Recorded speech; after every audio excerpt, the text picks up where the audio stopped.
let's talk a little bit now. I'm sure we will several times today about reeds. Yeah. I think that's always a problem for everybody, and there's store-bought reeds that you can get. And what's your advice to people who are in high school and even younger than that, and they're not in a place where they can walk to a great oboe player and who's willing to wait for make reeds for them? What do you do about that? Well, the situation's much better than it used to be.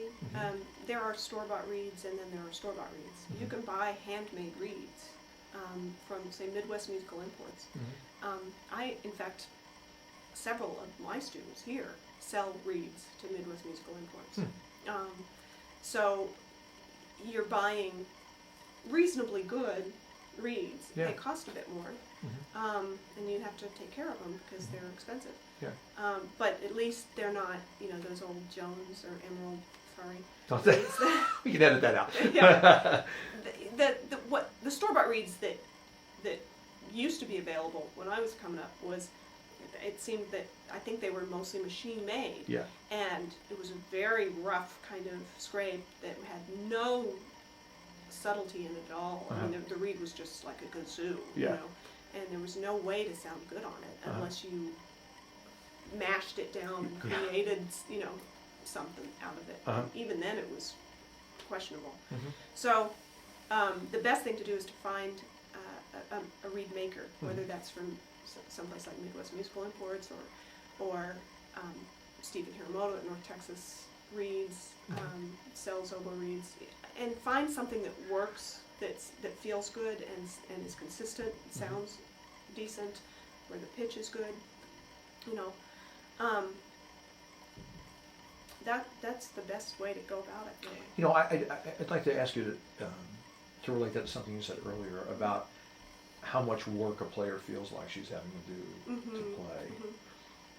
Because I would imagine that's not only an indicator of the horn, but of course the reed as well, Absolutely. right? So Absolutely. I just want to say that in relationship to now what you're talking about reeds, that really that's a key indicator of whether the reed is doing what's supposed to be doing, because you shouldn't be working that hard, right?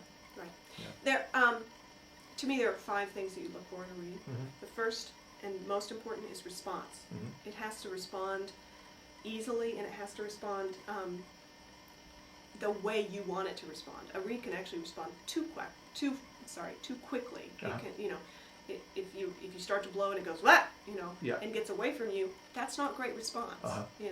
But if, on the other hand, you have to blow and blow and blow for it to come out, and when it finally does, it comes out, say, mezzo forte to fortissimo, and there's no piano in it, then that's not response either. So sure. The first thing is response. Then you look for pitch. It should play reasonably well in tune without having to do funny things with it. Some reeds just want to sit high, and you have to drop to get them to play lower. Some reeds want to play flat, and you have to really bite to play up. And usually, the sharpest you'll ever play is on a flat reed, because you'll start to bite to bring it up to pitch, and you'll just go right past it. Yeah.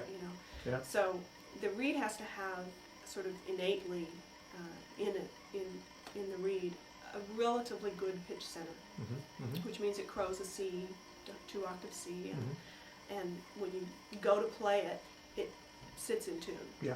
Yeah. And then stability and flexibility are the 2 qualities that come next, and those are sort of interchangeable in my mind, because you want both. Yeah. It's a balance.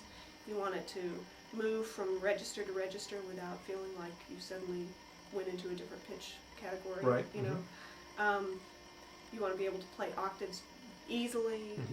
But you also want a dynamic range and to have some range of expression and color. A reed can easily be too stable. Old reeds often feel really good to students because they're too stable, because they can just totally let go, but they don't have a dynamic range above it's a piano, and they have no color range. It's just they've lost all flexibility. Yeah. So those 2 things kind of go hand in hand, and then the last thing is tone, because if you have all the other things, you're going to have a reasonably good tone, if not a very good tone. So a lot of kids, particularly beginners, they get tone obsessed. They get obsessed with I want that sound, that dark sound, and I do too. But if you put that above response and pitch and flexibility and stability, then you have nothing. Yeah. You have a reed that sounds beautiful that you can't play, Mhm. you know, so. Is there a general way to think about checking out the condition of an oboe for a band director or somebody to know it's okay to have this kid play this because it's not going to actually create problems in his playing because it's working the way it's supposed to work? Yeah, it's fussy, the instrument. Uh-huh. There are some good books put out for adjustments, if that's what you mean. Carl Sawicki has a terrific manual on adjustments for the oboe and English horn with diagrams and all that kind of stuff. Yeah. But a large part of it is just getting the right feel, too. And what feels tight to one person may not feel tight to another person. So the first time I tried to set up an instrument following the book, I picked it up and nothing came out because I had everything over adjusted. Yeah. And the adjustments you're talking about are like the heights of the pads and the tension on the springs, or it has to do with the relative. It's not the height of the pad.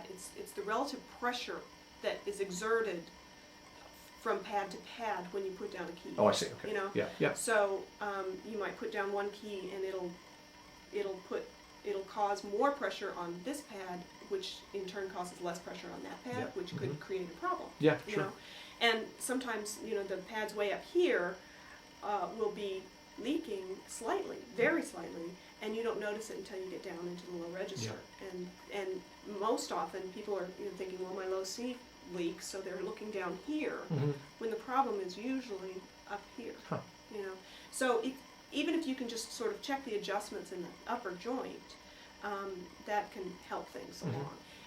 The best way is to get a qualified repairman to take a look at it and really make sure it's working properly first, because it really can make a huge difference in the initial relationship that is built between player and instrument. Right, and that seems like such a fundamental issue in setting up kids to have a successful experience with an instrument, is that they're on an instrument that actually is capable of sounding good by someone. Right. So that's why I'm happy to hear what you have to say about that.